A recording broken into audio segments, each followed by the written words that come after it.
Hey everybody, it's Matt Powers. I'm a gardener, seed saver, family guy. And I want to talk to you today about some regenerative practices, some insights that I've had. So a lot of people talk to me in my courses about how they've been master gardeners, they've been gardening for decades, and these pieces that I've introduced to them have changed how they interact with the garden, have changed their gardening experience. And so I want to talk to you about this because a lot of us are experienced gardeners, but we are looking for that next level, that next step to be more like nature. Because as Mark Shepard always says, nature doesn't have any inputs. You go to the forest, there's no like NPK input to, never needed any inputs. It's all part of this cycle, this system. So how do we grow and partner and work with nature? How do we, align with nature? How do we grow like nature? Well, the first step is we need to observe and study. So we need to go out, we need to experience nature, we need to carefully observe nature, and then we need to study.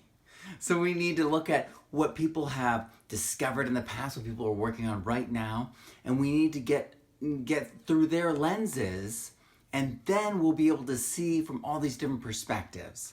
And then we'll be able to get closer to what nature is trying to show us. We're always going to be learning from nature. Nature's always changing and adapting. And so we have to too. And so we're always going to be following the great teacher nature.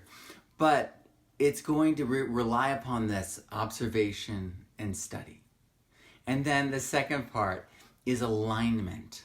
So we want to match what we do with the patterns of nature, right? So we want to align ourselves up so that we're part of that cycle so that we get that same gain or yield. And so what does that mean? What does that really mean, right? So we need to align ourselves with our climate. You got to grow the apple trees that do well in your climate. You got to grow the native perennials and annuals that really excel in your climate. We have to align our gardens to the solar path, right? We have to align our gardens to deal with maybe water pressure or wind pressure. We need to understand all these different energies on our site. And then we may even need to align ourselves with the social climate too, right? In order to get things through and pass in our region or in our apartment building or wherever we are. And so the last one is, taken from David Holmgren, is to accept feedback. Not that it's his concept. It's a concept that is enduring and it's really part of education and always has been. When we reflect, we take on feedback, we take on our own observations, re-observations, and we begin to reshape how we perceive things and then how we are going to redo things, how we're going to do things now. It's an adaptive, really critical component of learning that if we don't have reflection in our learning, we are not encoding it to the deepest level. We're not connecting it deeply enough to our why, to our real necessities. It's a really powerful thing. So as an educator, I'm all about this. But this is also the way we work and partner with nature. So it's a cycle. So we start with study, and we start with observation, and then we go to alignment. We attempt all these different methodologies, and there's so many now. And then we accept feedback. We're going out there, we're measuring, hopefully. We're observing, we're trying to understand what we did. Was it effective? Was it detrimental? What can we do to do better this next time? What can we ramp up? What can we scale up? What can we make even more syntropic? Where can we generate the most life and the most stability and balance in this system? So that would be the general cycle, the cycle of nature that we're trying to participate in. That's our pathway. And then we've got all these methodologies that we've done it, right? So some of these methodologies are the stun method. Have you guys seen the stun method? Okay, so Mark Shepard came up with the stun method, which is strategic, total, utter neglect. And it's strategic because you can't always do it. You can't always, expect to, put a tree in a situation and not have to give it some support or some setup in the environment so that it gets the support it needs. And this could be, in a classroom, right? you could leave children alone and allow them to thrive if they've got all the tools there to be successful. To a certain degree. You got to be strategic with it, right? So when we plant our trees, we strategically plant them. So we know that they're going to get water. Maybe we do it on our swales because they're tree planting systems. Maybe we do it along the rips if we're doing the keyline rip system. And then maybe we don't actually water them or amend them. Maybe because we prepared the field with a cover crop, did manure, or we did compost, and then we have it set up so the earthworks are there to capture water, and it's timed right with the climate so that we're putting those trees in right with the rain or right when it's dormant in such a way that we don't need to do anything else. Nature takes over. The natural inclination and instincts of that plant, the design unfolds beautifully, and we end up getting the most resilient plants, the best genetics possible. And this does, you're going to have to take out the weak ones, and nature will take out the weak ones with you. So you'll see which ones to do. All right, so throw-sow. This is an incredibly powerful system. Only the vigorous survive. Only the vigorous rooting seeds that get thrown on the surface that escape bird predation are the ones that survive. So this is a great selection method. It's also easy, saves energy, saves time. You can, if you're a little bit worried, you can rake them in. You can throw sow and then rake it in a little bit, or you can go pass over and throw some light mulch over it. Or if it's really crazy bird pressure, you get one of those shade cloths, and you put it over the seeds after you throw sow. And you put some mulch down too, so there's a barrier. And then you put that down, and then you put the shade cloth down. And then what happens is you end up creating this little incubation safety net. It's a net. And then you peel it back, maybe a few days later, maybe a week later, depending on how vigorously they sprouted. And then suddenly, your protected seeds in your bird area have passed that. And maybe you've mixed in things that are inedible to kind of throw them off. Get clever. You can do some amazing things. All right, dry farming. This is farming without water. Obviously, in some areas, this is really easy because you have, had an alarm. All right, so dry farming in some areas is very challenging though. Iowa, they get those regular rains. Missouri, they get regular rains usually. And dry farming can make the most powerfully drought-resistant seeds, for your region. Sounds like someone's having fun over there. All right. So the best seeds from the worst areas. So we want our winners where it's hardest and they're succeeding and they're amazing. These are the ones that you want to promote. These are the ones that are your winners. All right. And that's a Sepp Holzer concept. Broad forking, not tilling. So when we till, we pulverize the soil and we end up mashing it up, and then we mash up all the fungi too, and all those beautiful highway internet of the soil we destroy. And so all that nutrient, transportation is gone. We have to restart over. And so bacteria, blooms and starts trying to glue everything back together to prepare for the fungi to come back, and then take those together and link them all together to create the soil structure. So broad forking goes deep, aerates, loosens the soil, but it doesn't pulverize. It doesn't mix the different layers. So broad forking, and you can do ripping, you can do keyline. There's a lot of things you can do without inverting, mixing, pulverizing the soil. All right, compost and natural inputs. If you're near the ocean, seaweed is an amazing amendment. It's a traditional amendment, and it also gives you, bioavailable nutrients and minerals that, are very costly. And you can get them from the ocean for pretty darn cheap and free if you're close enough, and you can go and drive and gather it, and you're allowed to forage in your area.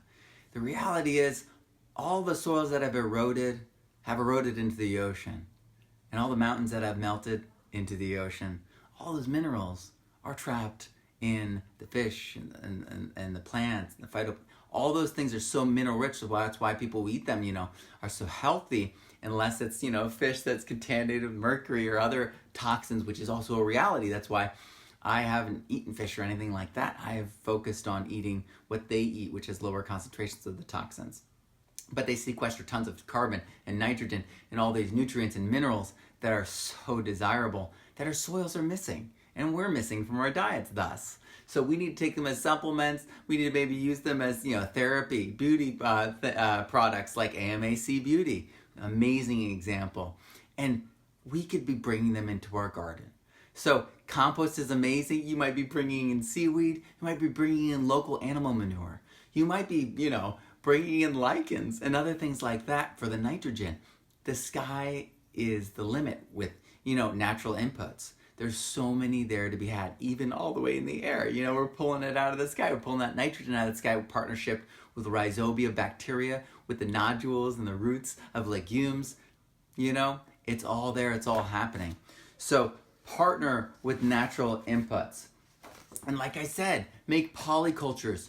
So include those legumes, include that mulch crop, include that crop that sequesters tons of phosphorus. I'm talking about radishes, right? Yeah, those daikon radishes, they sequester tons of phosphorus, right?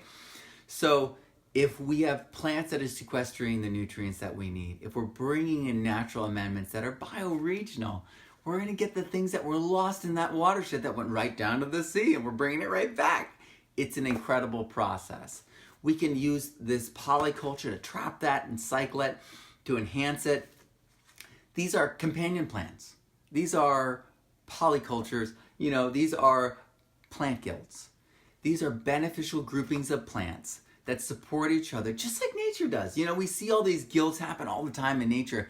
We see, there's the oak, there's the cedar, there's the, blackberry, there's, all these different things that are working in this like little field out in front of me. They're all working together and they're exerting pressures on each other. Sure, the trees want to spread back in because this land was cleared. The brambles are preparing that. Part of a succession, into the forest.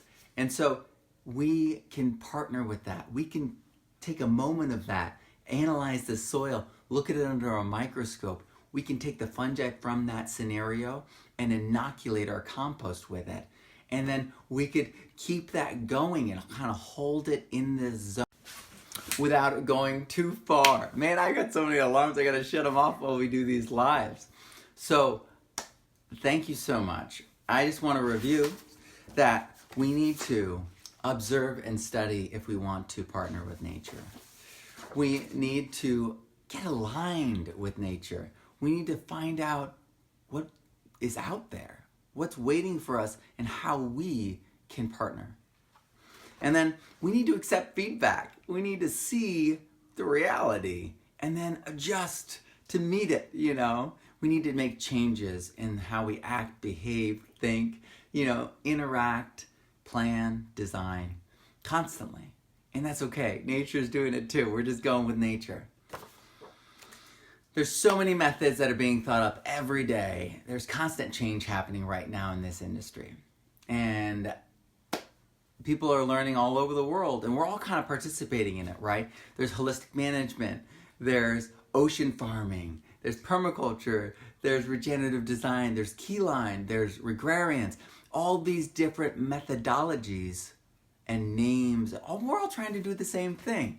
We're just trying to align with nature, to partner with nature, so that we can create a beautiful future for both nature and ourselves. Because without nature, there is no us. We're not preparing to go to Mars just to live here like it is Mars because we've ruined it. We are instead looking, at Mars as an opportunity to, adapt and change and do something challenging. We can't do that, though, unless we have a stable natural resource base here. So, if we want to reach for the stars, we got to work hard in our gardens. We got to grow our own food. We got to grow our own clothing. We have to buy clothes that will compost, that will biodegrade properly and will cycle. We need to partner with nature. We need to ramp up nature. And that's what I'm trying to do with this permaculture gardening course that's coming out January 8th. We're starting January 8th, the new year. We're kicking it off. All the alumni who've ever taken permaculture gardening are going to be there and participating. We're going to have so many people who love gardening, who are experts in gardening, who have been doing permaculture gardening for years now. Some of my students came to me and were master gardeners. Some of them are the people I'm talking about right now. And this is a really stupendous course. This is what people consider to be my best course. And I have it for half off right now. Because, now's the time of reflection. Now's the time of gratitude. So I want to pay it forward. I want to show you guys how much I appreciate you. I've got some incredible bonuses that are included in it. And, this course, Permaculture Gardening, is a collaborative course. We're going to be designing our gardens together in this group. We're going to be getting feedback from people from all over the world, from all these different design mindsets, all these different climates. And we're going to supercharge each other with enthusiasm and excitement and design insights. And we're going to come up with something that's better than anything anyone individually could design for you. We're going to come up with something that is 10 times better than we could come up with ourselves. We're going to learn together, grow together, design together, and we're going to be ready for the spring to be the biggest and best, exponentially awesome, amazing garden 2018. It's going to be awesome. So I hope that you join us. This course is something really special. Every time I do this course live, I end up making a lot of new friends, and I end up meeting these students, and we end up doing projects together, and this is a very special course, so I hope that you join us. I hope that you check it out, click the link, and see these bonuses, because they're not to be missed. If you love Elaine Ingham, you're going to love it, all right? So, so check out these bonuses. Check out this course and join us in this new regenerative year. This year, 2018, is the year that everything's going to change. It's going to be the most regenerative. Regenerative organic certification's coming. There's over a dozen books I know about that are game changers that are going to be coming out. So, join us. This is your year. This is our year. This is the year we start taking back the tempo and make the momentum one of regeneration. I'm Matt Powers.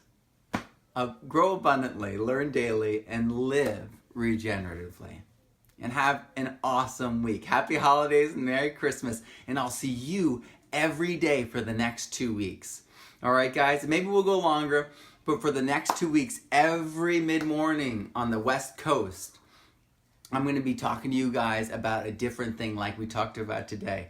It's going to be nonstop learning. We're going to get excited for the new year. We're going to get pumped. All right? This is going to be our year. Here we go. Have a great one.